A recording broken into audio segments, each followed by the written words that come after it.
Hello दोस्तों, कैसे हैं आप लोग बढ़िया होंगे। तो आज हम बात कर रहे हैं यूपी पुलिस कांस्टेबल वैकेंसी के बारे में। तो उससे पहले आपको यह बता दिया जाता है कि आप हमारे यूट्यूब चैनल सरकारी सलाह से जुड़ चुके हैं। जुड़ने के लिए बहुत बहुत धन्यवाद। तो आज हम यूपी पुलिस कांस्टेबल के ऑनलाइन फॉर्म फिलअप करने के बारे में आपको बतलाएंगे। तो सबसे पहले यूपी पुलिस कांस्टेबल की वैकेंसी के डिटेल के बारे में यह बताया जाता है कि 2026 में यूपी पुलिस के 32,679 पोस्टों पे वैकेंसी आ चुकी है, जो कि एक बहुत बड़ी वैकेंसी मानी जाती है। तो इसका सबसे इम्पोर्टेंट डेट के बारे में अगर हम बात करें तो यूपी पुलिस के इम्पोर्टेंट डेट जो है, अप्लीकेशन स्टार्ट जो डेट है वो 31/12/2025 है। और आप फॉर्म अंतिम समय 30/1/2026 तक इस फॉर्म आप डाल सकते हैं। और पेमेंट डेट लास्ट डेट जो है 30 तारीख 1वां महीना 2026 तक आप डाल सकते हैं।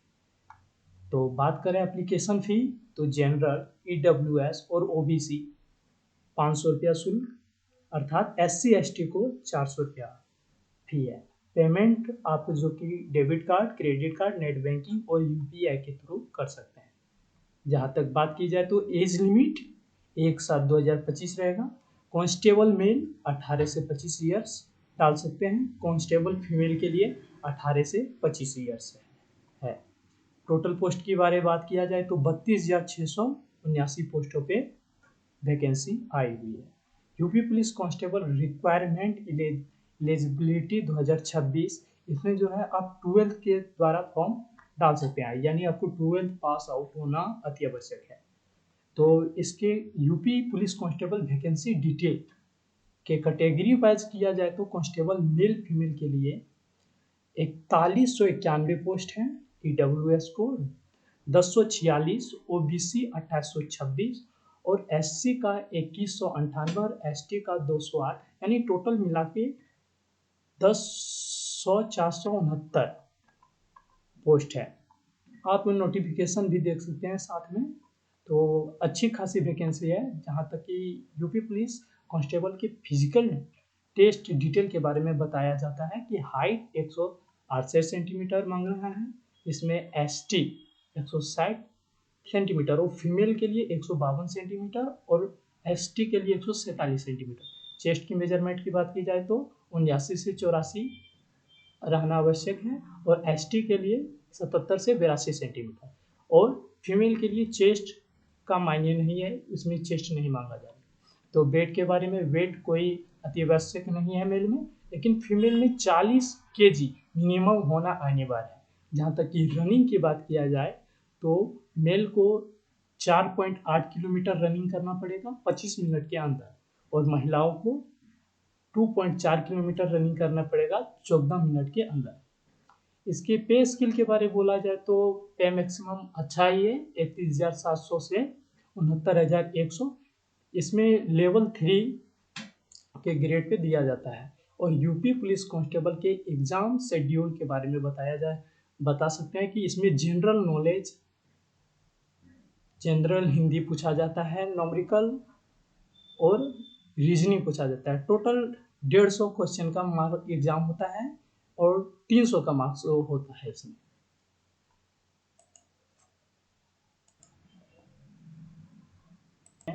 कि इस फॉर्म को कैसे फिलअप करते हैं।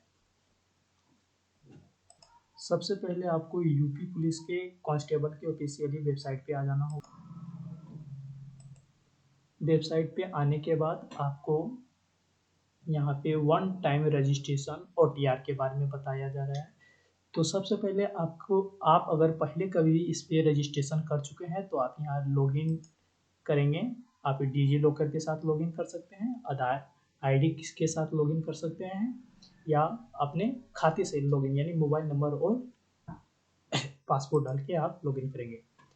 अगर नहीं है तो आप सबसे पहले यहाँ पे रजिस्ट्रेशन करेंगे। यहाँ पे आपको अपना ईमेल ID फिल करना है, फिर जनरेट OTP करके यहाँ पे OTP फिल करना होगा। उसके बाद यहाँ पे आपको मोबाइल नंबर फिल करना है, फिर जनरेट मोबाइल OTP करना है और यहाँ पे आप OTP फिल करेंगे। उसके बाद वेरीफाई टू प्रोसेस करेंगे।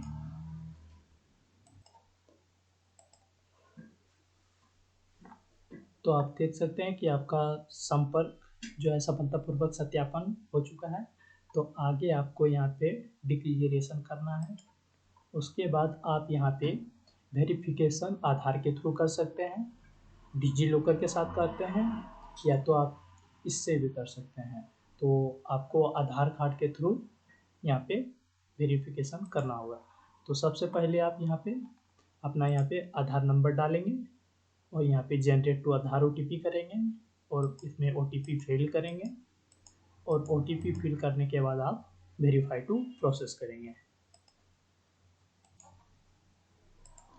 आधार OTP सत्यापन करने के बाद आप यहाँ पे सबसे पहले आपको व्यक्तिगत जानकारी देना है कि आपकी राष्ट्रीयता क्या है। तो हम सिटीजन ऑफ इंडिया कर देंगे और उसके बाद यहाँ पे आपका आधार के अनुसार ऑटोमेटिक इसमें फील्ड मिलेगा।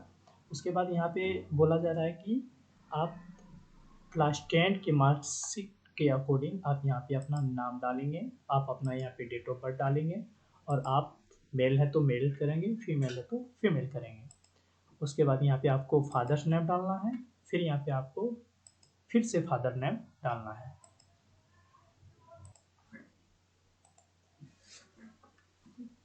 डिटेल फिल करने के बाद आपको यहाँ पे पासपोर्ट बनाना पड़ेगा।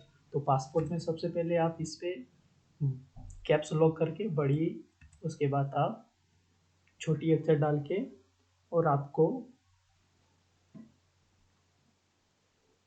1 2 3 कोई भी प्रेस कर सकते हैं। ठीक उसी प्रकार आपको यहाँ पे पासपोर्ट बनाना पड़ेगा। जिस प्रकार आप पासपोर्ट बनाए हैं जिसमें लेटर अंक होना चाहिए अनिवार्य है। उसके बाद आप preview A create and account पे क्लिक करेंगे। क्रिएट करने के बाद आपके यहाँ पे जो है दिख जाएगा आपकी सारी डिटेल। अगर आपकी कोई डिटेल में प्रॉब्लम है तो आप यहाँ पे एडिट का ऑप्शन में जाके एडिट कर सकते हैं, नहीं तो आपको यहाँ पे क्लिक करके क्रिएट एन अकाउंट पे आप क्लिक करेंगे।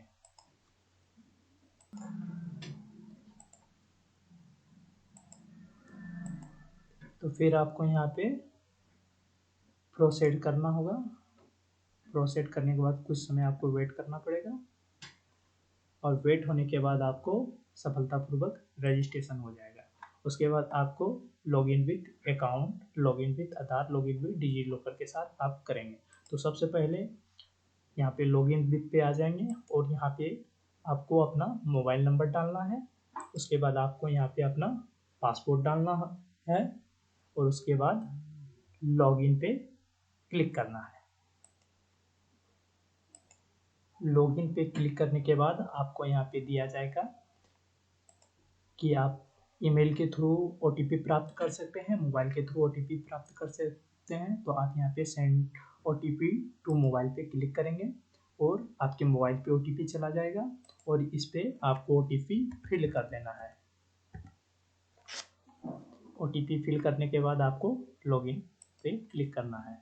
OTP सत्यापन करने के बाद आप इस पेज पे आ जाएंगे। उसके बाद ऑनलाइन एप्लीकेशन पे क्लिक करना है।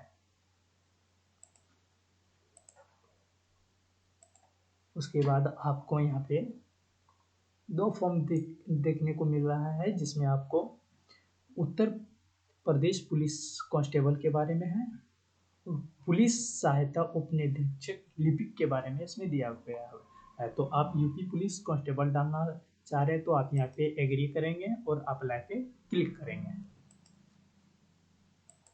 आप अप्लाई टू क्लिक करने के बाद आप इसके डायरेक्ट पेज पे आ जाएंगे। आगे की प्रोसेस के लिए आपको सबसे पहले यहाँ पे मदर्स नेम डालना है। उसके बाद यहाँ पे आप अपना व्यक्तिगत वैवाहिक स्थिति के बारे में बता सकते हैं। आप मैरिड है तो मैरिड डालेंगे, अनमैरिड है तो अनमैरिड डालेंगे।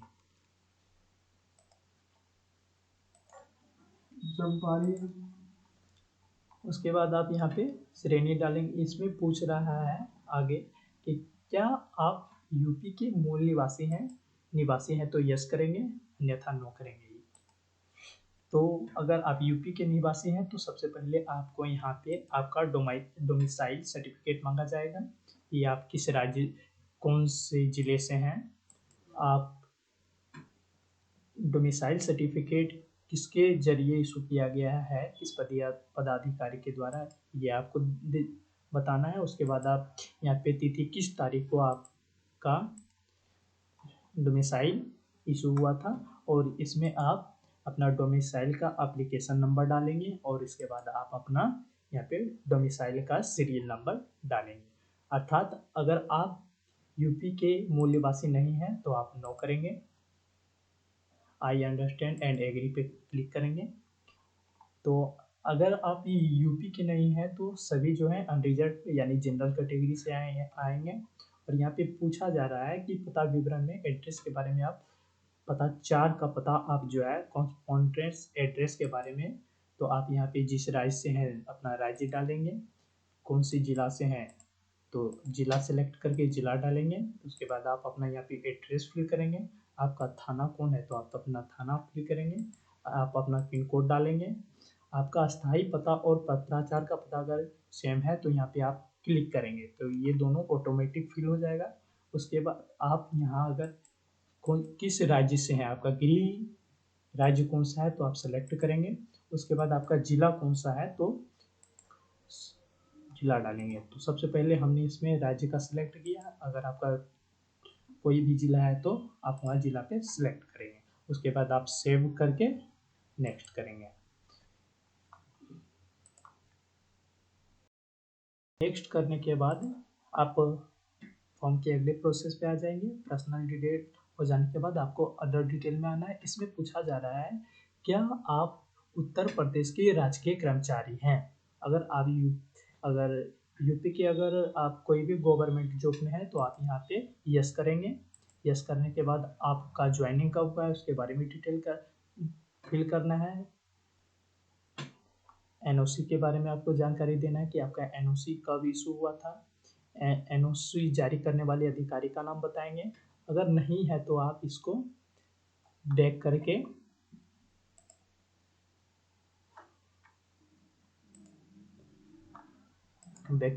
नो पे क्लिक करेंगे। नो पे क्लिक करने के बाद आप सेव टू नेक्स्ट पे क्लिक करेंगे। तो इसके बाद आपको यहाँ पे आपकी क्लास 10 की जानकारी मांगेगा। तो सबसे पहले आप किस बोर्ड से हैं अपना बोर्ड चयन करेंगे। उसके बाद आप उत्तीर्ण होने का यानी आप किस वर्ष पास किए हैं वो आपका मार्कशीट के नीचे दिया रहेगा, आप वहाँ पे फिल करेंगे। आप अपना रोल नंबर फिल करेंगे और आप अपना सर्टिफिकेट का सीरियल नंबर करेंगे। उसके बाद आप एड पे क्लिक करेंगे। उसके बाद आपको यहाँ पे क्लास 12 की जानकारी देना है कि आप किस बोर्ड से हैं, आप बोर्ड चूज करेंगे। उसके बाद आप अपना पास किस वर्ष पास हुए हैं उसकी जानकारी फिल करेंगे। उसके बाद आपको यहाँ पे अपना रोल नंबर देना पड़ेगा और यहाँ पे आप अपना सर्टिफिकेट नंबर डाल के आप यहाँ पे एड पे क्लिक करेंगे। एड टू नेक्स्ट करने के बाद आप अगले पेज पे आ जाएंगे। यहाँ पे आपको सबसे पहले 10th के मार्कशीट जो है सर्टिफिकेट को यहाँ पे आपको अपलोड करना है। अपलोड करके आप यहाँ पे देख लेंगे। उसके बाद आप यहाँ पे इसका मार्कशीट को अपलोड करेंगे। उसके बाद 12th के सर्टिफिकेट को अपलोड करेंगे। उसके बाद 12th के मार्कशीट को आपको अपलोड करना होगा। उसके बाद आपको यहाँ पे लाइव फोटो जो है आपको अपलोड करना पड़ेगा। फोटो अपलोड करने के लिए सबसे पहले आप यहाँ पे फोटो के बारे में जानेंगे कि फोटो का अभ्यर्थी जो है बिना टोपी के रहना चाहिए, बिना मास्क लगाए हुए रहना चाहिए, जैसे मास्क बाल कपड़ा, जो कि आप यहाँ पे इसका सैंपल के तौर पे देख सकते हैं। ओनली फेस इस प्रकार नहीं रहना चाहिए, ऐसा नहीं रहना चाहिए, नया चश्मा लगाया हुआ, आगे बाल नहीं गिरा हुआ, बैकग्राउंड अच्छा रहना चाहिए, फोटो ब्लर नहीं रहना चाहिए, फोटो एकदम सिंपल रहना चाहिए, आपको फ्रंट पे आगे फोटो रहना चाहिए। उसके बाद आप यहाँ पे आ जाएंगे। उसके बाद आपको यहाँ पे अभ्यर्थी का सिग्नेचर आप यहाँ पे अपलोड करेंगे। सिग्नेचर के बारे में कहा जा रहा है तो इसमें कहा जा रहा है कि नोट अधिकतम छवि आकार यानी फोटो सिग्नेचर का जो साइज होना चाहिए वो 20 KB होना चाहिए यानी 20 KB से कम और 5 KB से ऊपर होना अनिवार्य है। उसके बाद आप सेव टू नेक्स्ट पे प्रोसीड करेंगे।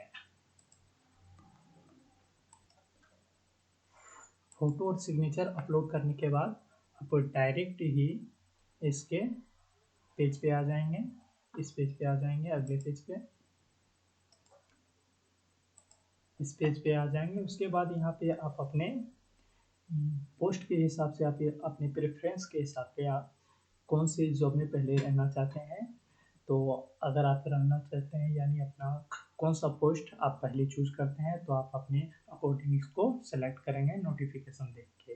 तो आपके द्वारा जो भी पोस्ट किया जाएगा, जो सर सेलेक्ट करना है, आपको प्लस पे क्लिक करना है। प्लस पे क्लिक करने के बाद आपको यहाँ पे आई एग्री टू क्लिक करना है।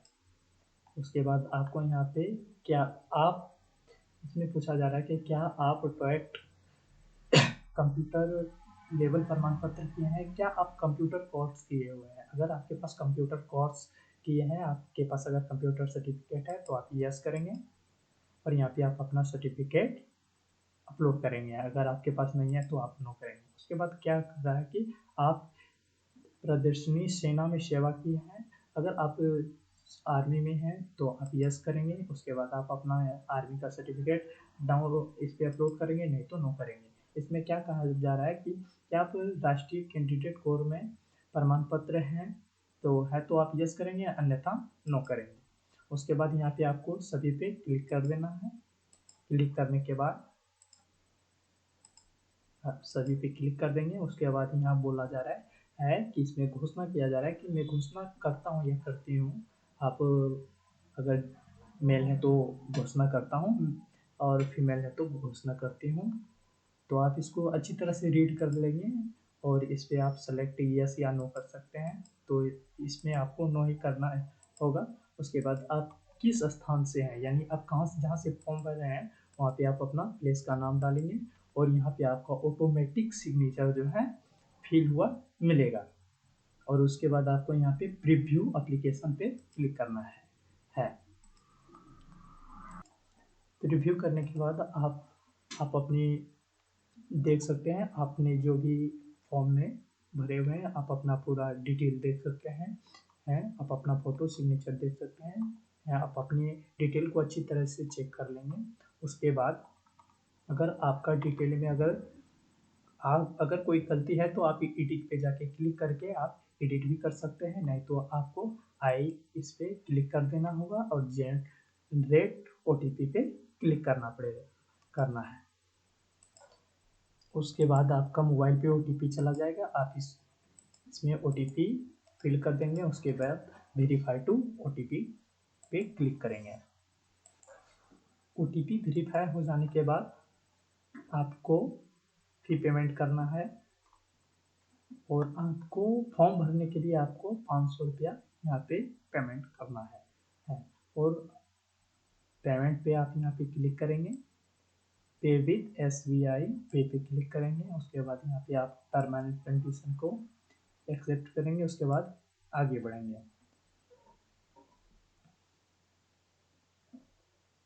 उसके बाद आप यहाँ पे पेमेंट मोड पे आ जाएंगे। कुछ देर वेट करने के बाद आप यहाँ पे debit card, credit card, net banking के थ्रू कर सकते हैं, आप UPI के थ्रू कर सकते हैं। अगर आप UPI के थ्रू के जरिए पेमेंट करना चाहते हैं तो आप यहाँ पे आके आप यहाँ पे UPI ID डाल के आप कर सकते हैं, UPI QR के थ्रू कर सकते हैं। तो आप UPI QR के थ्रू करेंगे और पे नाउ पे क्लिक करेंगे। और कुछ समय वेट करने के बाद यहाँ पे UPI का स्कैनर आ गया है, आप यहाँ पे पेमेंट कर देंगे और आपका फॉर्म एक्सेप्ट हो जाएगा और आप अपना प्रिंट निकाल सकते हैं। धन्यवाद।